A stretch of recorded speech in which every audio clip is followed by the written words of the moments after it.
Welcome to Too Fond of Books. My name is Janelle and this is the second in my recommendations videos for March Mystery Madness. I am super excited to be co-hosting and I want to put out just a lot of content that is going to be really helpful to you. So if you've never heard of March Mystery Madness, then I encourage you to check out the announcement videos. I'm going to include a link to mine in the cards. And I'm also going to include a card with the link to my first recommendations video, which was for the prompt single. This one is all about the prompt number. So for this prompt, we're thinking the book has to have a number in the title or something kind of related to numbers. So I've put my recommendations into categories in an effort to be helpful. So first up, I have found a couple of books that have actually the word number in the title. First up is Dandy Gilver and the Bothersome Number of Corpses. This is written by Catriona McPherson. You can also use this book for the prompt person because Dandy Gilver is right in the title. This was published in 2012 and it is the 7th in her Dandy Gilver series. This is set in 1920s Scotland. Dandy goes undercover as an English teacher at a girls' school to find out why the schoolmistress is acting peculiarly. And then teachers start going missing.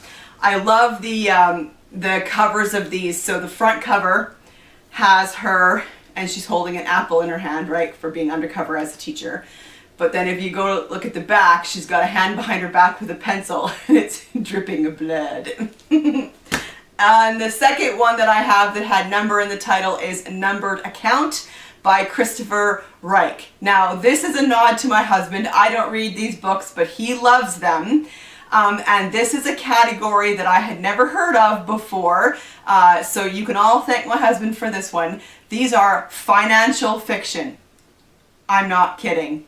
It's a thing, and he loves them. So this was published in 1998. It is set in New York and Zurich.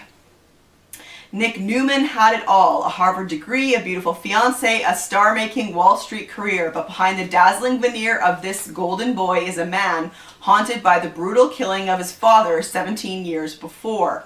Now, chilling new evidence has implicated his father's employer, the United Swiss Bank, in the crime. Nick doesn't know how or why, but he has a plan to find out. Move to Zurich, work for the same bank, follow in his father's footsteps, look for the same secrets, and uncover something so shocking, so unexpected, justice may not be enough. Okay, first up, first category are my Christie Commendations.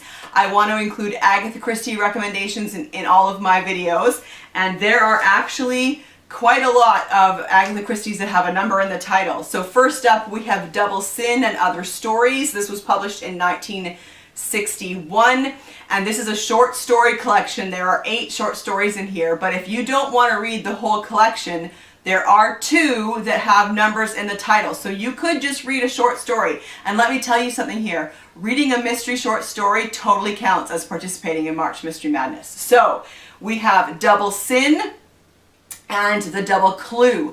Both of those are Poirot short stories. And then The Big Four, which was published in 1927. This is the 5th Poirot. Alone, each is formidable. Together, they were virtually invincible. The Big Four: a brilliant Chinese man, an American millionaire, a French woman scientist. I think it would have been hilarious if they said lady scientist. I think that's hilarious. Okay.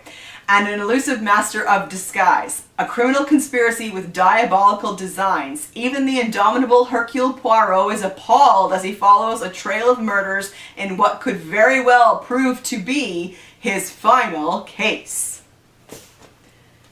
The Seven Dials Mystery was published in 1929. This one features Superintendent Battle. In this one, there is a house party and a group of bright young things who decide to pull a prank, and then one of them is found dead. Murder in Three Acts, also known as Three-Act Tragedy, was published in 1934. This is also Hercule Poirot. The grand opening took place at a posh house party where everyone was having a wonderful time until one of the guests was found poisoned. And before the final curtain fell, the stage had been set for 2 more cold-blooded murders. This is the 11th Poirot, but you can actually read them in any order you want. It's not one of those series that have to be read in order. Five Little Pigs was published in 1942. It is the 24th Poirot. This is also known as Murder in Retrospect.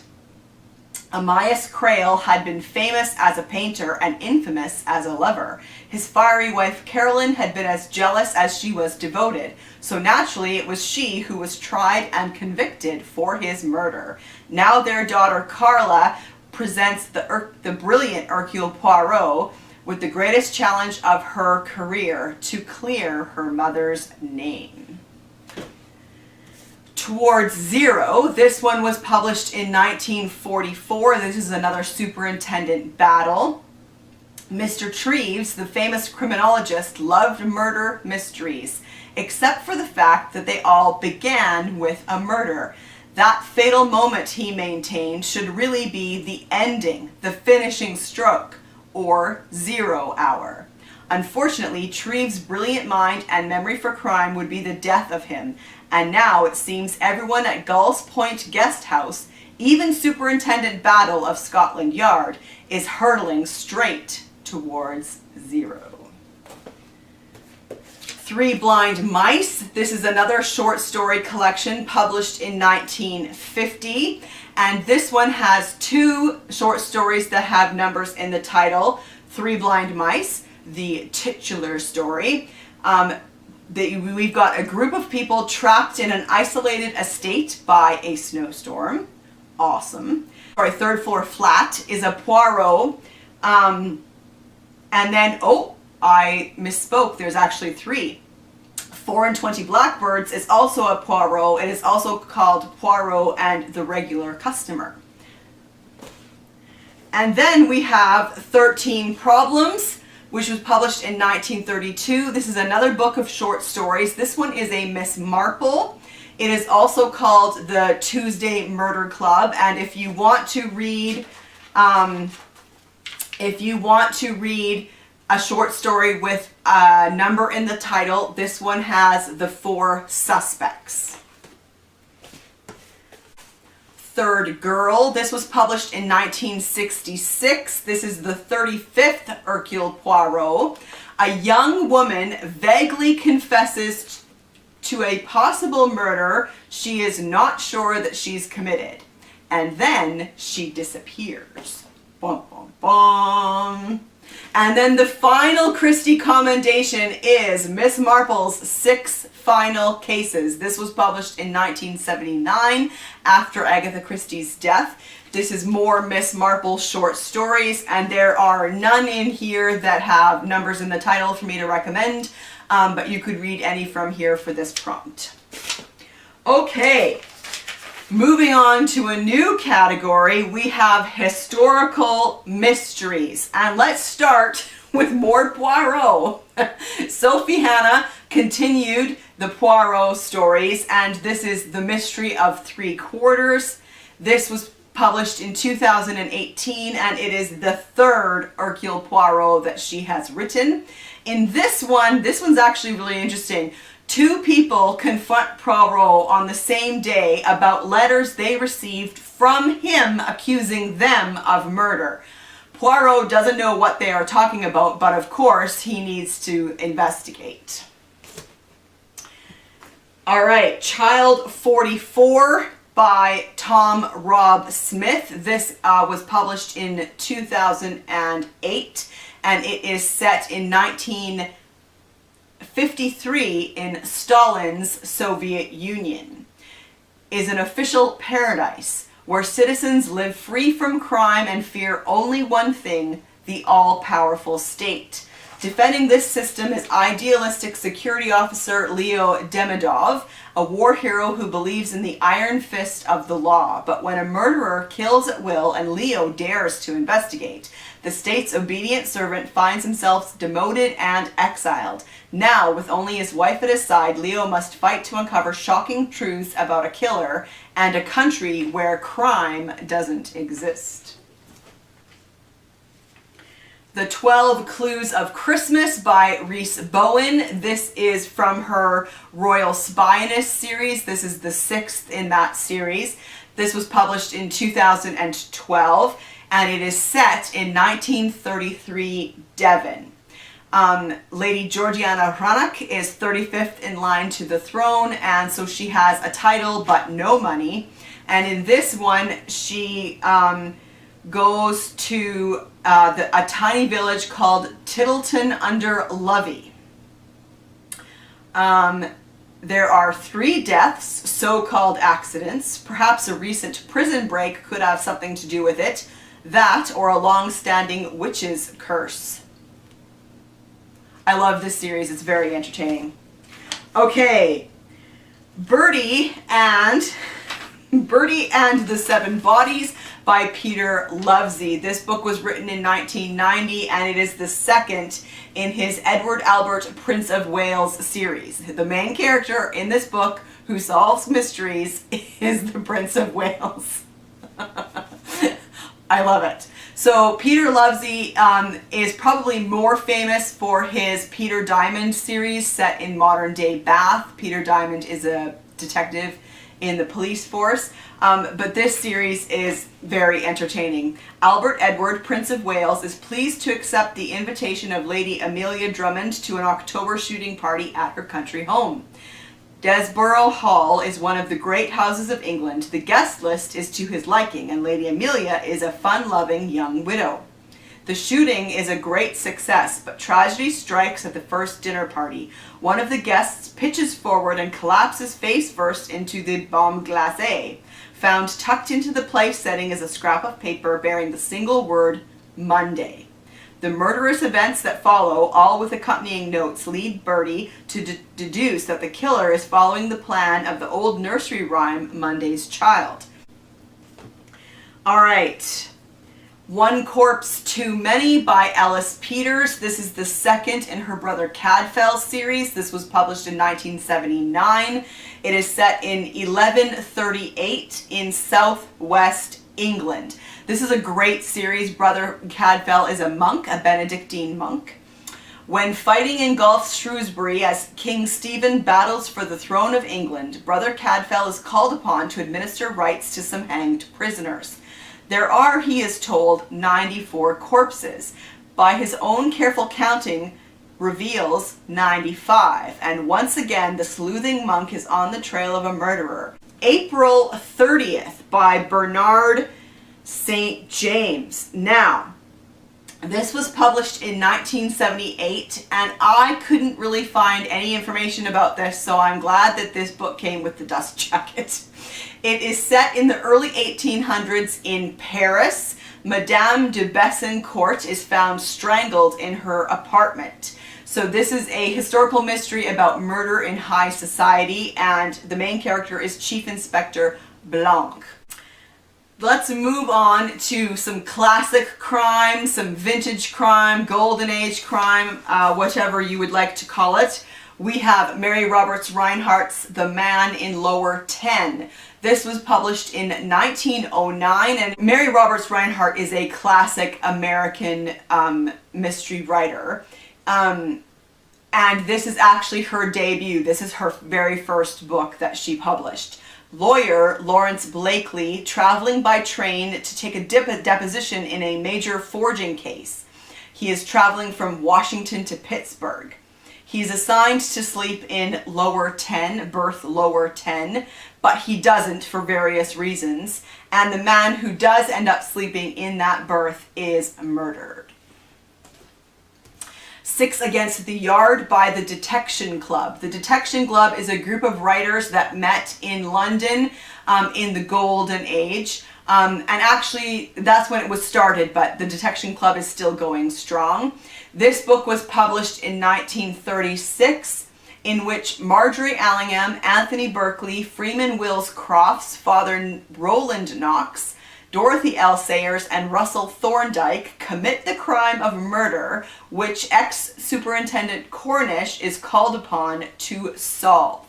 So this is an anthology where these 6 mystery writers try to write the perfect crime, and ex-Superintendent Cornish, he was a superintendent at Scotland Yard, he reads them and tries to solve them. Yeah, he comments on whether they could have been genuinely solved. So I love this. It's a little bit different, a little bit unique, and super awesome. Okay, Georges Simenon, Lock Number 1. This was published in 1933, and it is the 18th Maigret. It was translated by David Coward in 2015 from the French. It is set in France. A man hauled out of the Charenton Canal one night. A girl wandering, confused in a white nightdress. These events draw Maigret into the world of the charismatic, self-made businessman Ducroix and the misdeeds of his past.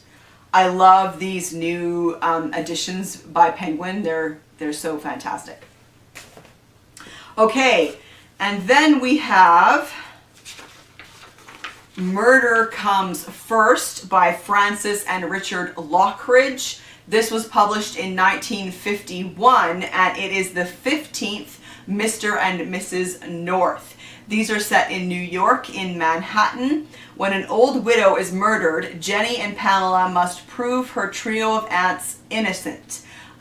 This couple are book publishers and amateur sleuths, and this is a series that can be read in any order.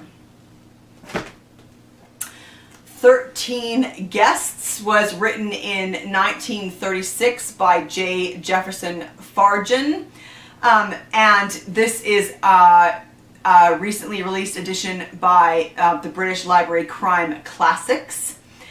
This is a country house mystery. On a fine autumn weekend, Lord Aveling hosts a hunting party at his country house, Bragley Court. Among the guests are an actress, a journalist, an artist, and a mystery novelist. The unlucky 13th is John Foss, injured at the local train station and brought to the house to recuperate.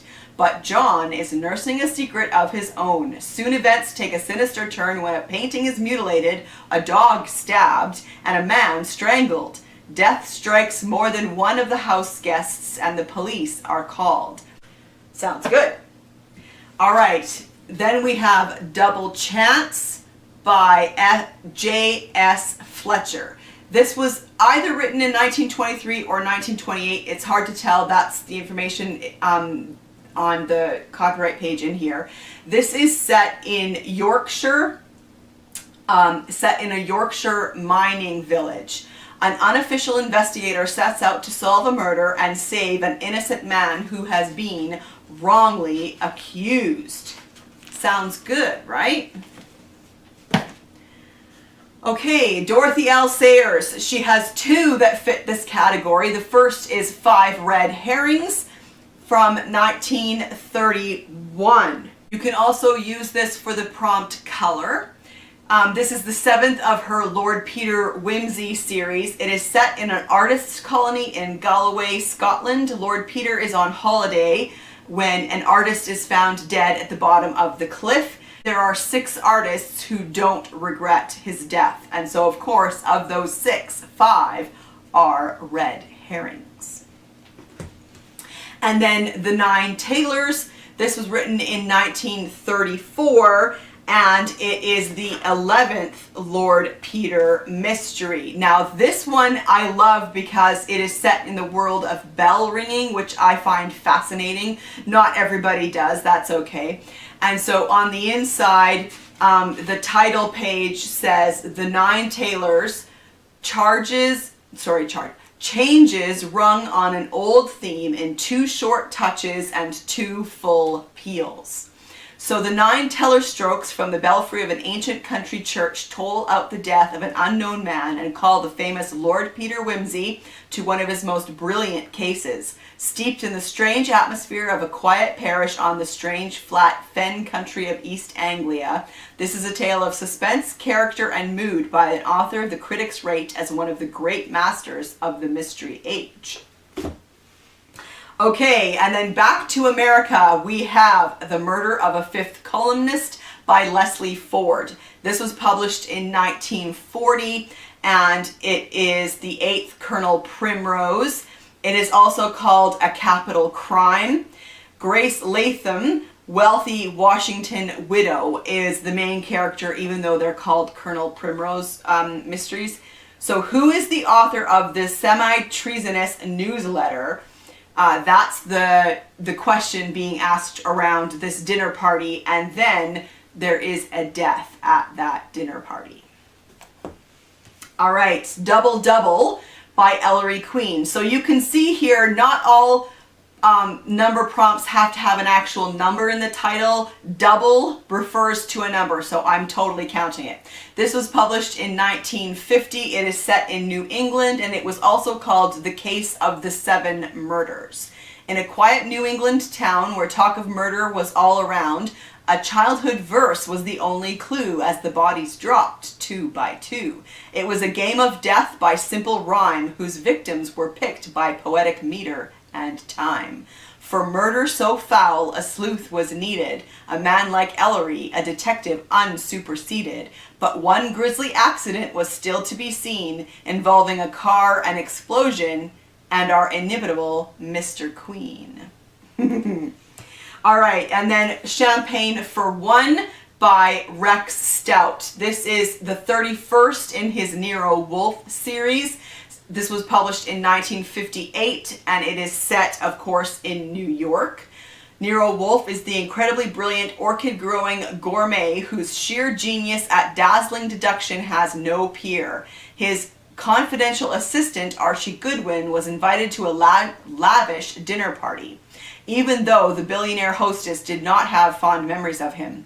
It was a casual evening among gorgeous society girls until champagne becomes a murder weapon.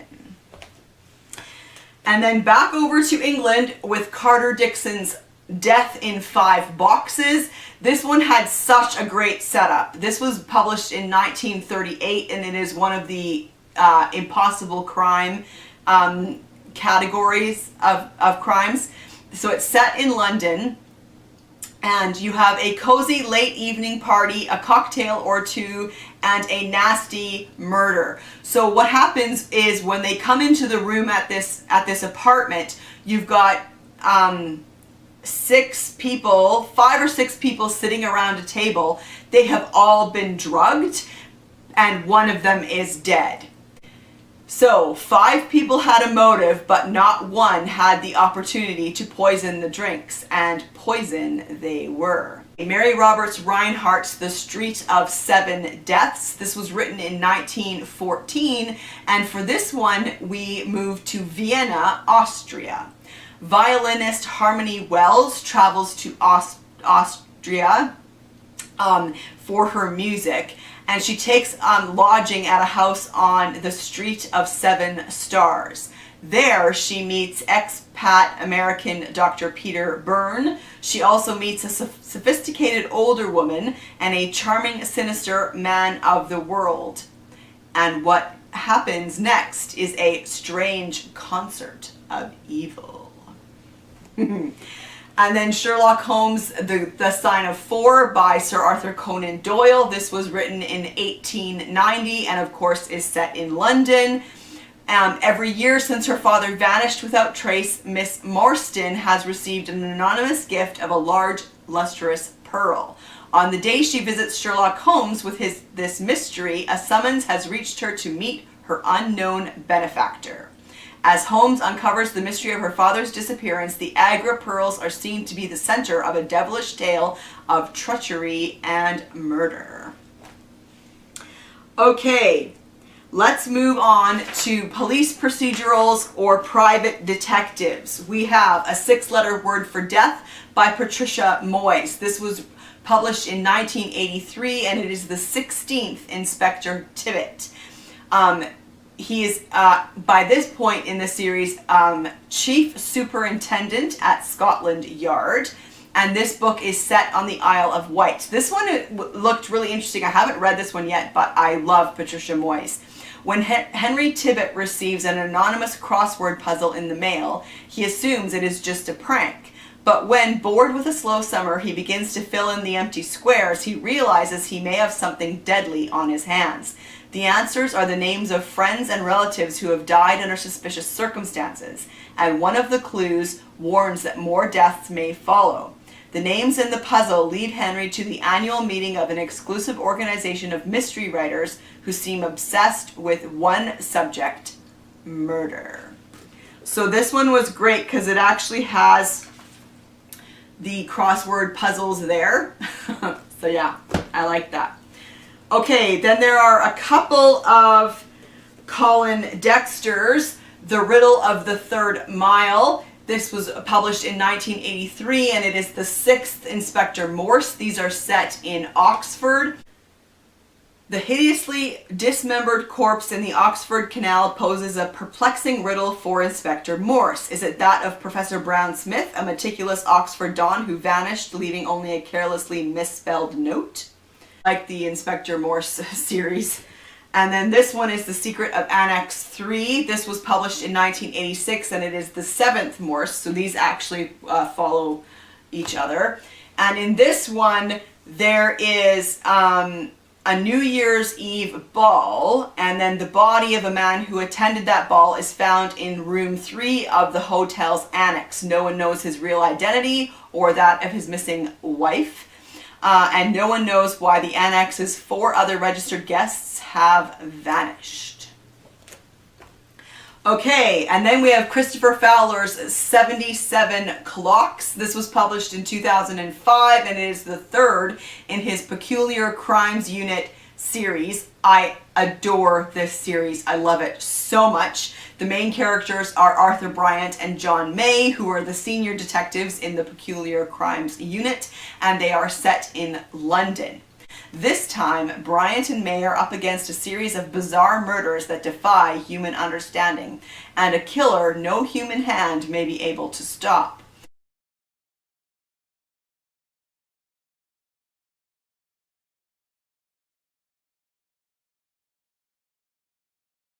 Okay, the second confession by Rex Stout. This one is a Nero Wolfe. It's the 15th Nero Wolfe, published in 1949, set of course in New York City. What begins as an ordinary investigation threatens to turn into an all-out war when the great detective clashes once again with his arch nemesis, the mysterious crime lord X. But when the object of their dispute is murdered, the deadly confrontation becomes an unlikely collaboration as Wolfe and Archie attempt to displace one confessed murderer with another.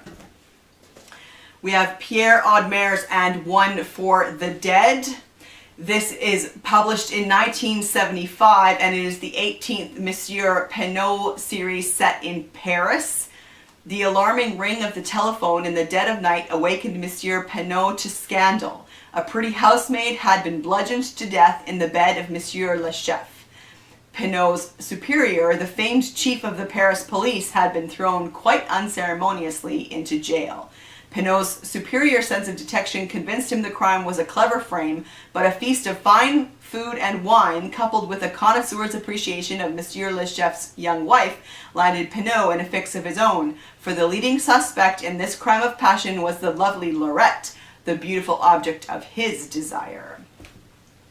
And then we have W.J. Burleigh's Wycliffe and the Guild of Nine. This was published in 2000, and it is the 22nd and last of his Superintendent Wycliffe series set in Cornwall. Although I think you could probably read this series in any order that you want. At the site of a disused mine working on the moor west of St. Ives lies an artist colony. Known as the Guild of Nine, it was set up by Archer, who runs it according to astrological principles, and his wife Lena, a woman with her feet rather more firmly on the ground. Then the newest member, Francine, a beautiful, if rather fey young woman, has a legacy she wants to invest in the colony. Archer isn't sure, not least because she is a Scorpio, but Lino takes a more pragmatic view. Then Francine is found dead in her bed, killed by a deliberately blocked gas heater flue. Okay, One Foot in the Grave by Peter Dickinson. This was published in 1979. It is the sixth and last of his Superintendent Jimmy Pibble series. This is set in England. This is another series you can read in any order. This one I find actually really interesting because Detective Superintendent Jimmy Pibble is now retired and in a luxury nursing home, having suffered a massive stroke after the death of his wife. The bemused Pibble decides life is no longer worth living. But all thoughts of suicide soon vanish when residents start to die off, and not from natural causes. Alright, and then we have the number 1, Ladies Detective Agency by Alexander McCall Smith. This was published in 1998 and it is set in Botswana. This is a wonderful series. It's very gentle. The books often feel like vignettes because she solves multiple cases in one book, but this is the first one, so this is where we are introduced to Precious Remotsway and how she arrives in Gaborone and sets up her own ladies detective agency. The main case is the missing 11-year-old boy who looks to have been taken by witch doctors. And then finally in this category is Robert Thorogood's Death Knocks Twice. This was published in 2017 and it's the third in his D.I. Richard Poole series. This is set in the Caribbean. Robert Thorogood is the creator of Death in Paradise, the TV series that I love. And so then he is taken to writing some D.I. Richard Poole stories that are not connected to the series. They are separate stories. And this one was great. This one was a locked room mystery. Just as he's feeling as fed up as can be, a mysterious vagrant is found dead at the historic Beaumont plantation. Immediately assumed to be suicide, D.I. Poole is not so convinced and determined to prove otherwise. Never mind that the only fingerprints on the murder weapon belong to the victim, or that the room was locked from the inside. Before long, death knocks twice and a second body turns up. The hunt is on to solve the case despite the best efforts of the enigmatic Beaumont family. Okay, then I've got a couple for the amateur sleuth category. This is 10 Lords A-Leaping by Ruth Dudley Edwards. This was published in 1995 and it's the sixth in her Robert Amiss series. This is set in London and this one is actually set at Parliament. The House of Lords will never be the same. Disinclined to watch her language or moderate her manners, Jack Troutbet, assisted by her old friend Robert Amiss, plots vigorously with others to scupper an anti-hunting bill of which she violently disapproves. But she hadn't expected the campaign of intimidation mounted by the animal activists and the attempt on the life of one of her allies, and now there are scenes of horrifying carnage among the peers. And then Oxford Double by Veronica Stallwood. This was published in 2001 and is the 9th in her Kate Ivory series. This series is set in Oxford and of course can also be used for the prompt place. All of these books have Oxford in the title. Writer Kate Ivory has new neighbors on either side of her terraced house. On one side lives Jeremy Wells, a diffident, charming Oxford academic. On the other live Laura and Edward Foster, who are intent on enjoying every moment of their retirement. None of them seems likely to become embroiled in serious crime, nor to be its victim. So when the Fosters are shot in what looks like a contract killing, the explanation must be a case of mistaken identity. But Jeremy begins to behave rather oddly. First, he leaves dubious messages on Kate's answering machine. Then he asks her to take a mysterious package to his colleague at Bartlemas College. And when he insists Kate helps him to go into hiding, she asks herself the question, If an unassuming Oxford academic has been leading a double life, is it possible the Fosters did too? All right, and then we have one in the spy category, and this is Mrs. Polifax and the Second Thief by Dorothy Gilman. This was published in 1993, and it is the 10th in her Mrs. Polifax series. This book could also be used, of course, for the person prompt.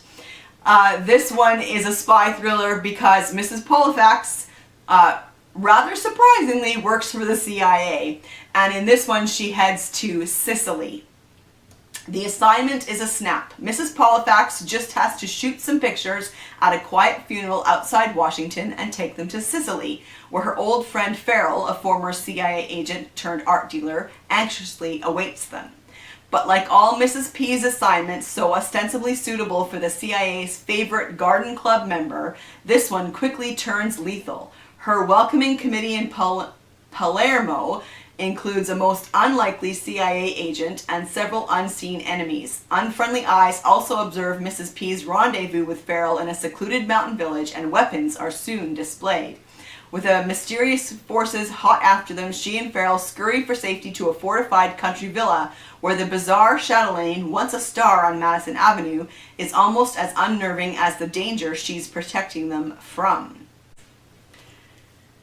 All right, and then I have a couple short story options for you, short stories or novellas.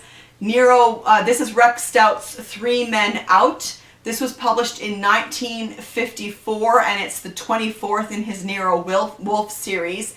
There are 3 short stories in here: Invitation to Murder, The Zero Clue, and This Won't Kill You. So even if you don't want to read the whole thing, you could read a short story called The Zero Clue. Or The Verdict of 13. This came out in 1978, and it is by the Detection Club. So this is a set of short stories written especially for this collection and by invitation. And there are 3 in here that have numbers in the title, so again, you can just read a short story. All the stories in here are make some use of a jury. So we have 21 Good Men and True by Dick Francis, Verdict of 3 by Michael Gilbert, or Cloud 9 by Christiana Brand. And then I have 2 in the other category. Alex Cava's One False Move. This was published in 2004. It is a standalone set in Nebraska. Melanie Starks and her 17-year-old son Charlie have been running one con job or another for as long as she can remember. Worried about Charlie though, Melanie is ready to start over. Then her brother Jared reappears in her life. Released on a technicality, Jared Barnett is just out of prison and feeling more invincible than ever. He has the perfect plan to rob a local Nebraska bank, but he needs Melanie and Charlie's help. Feeling that she owes the brother who saved her from an unspeakably violent childhood, Melanie agrees to Jared's plan. But, of course, everything falls apart. And then Harlan Coben's No Second Chance. This was published in 2003 and is set in the US. Shot twice by an unseen assailant, Dr. Mark Seidman lies in a hospital bed. His wife is dead. His 6-month-old daughter has vanished. Just when his world seems forever shattered, the note arrives. If you contact the authorities, we disappear. You will never know what happened to her. We want $2 million. There will be no second chance.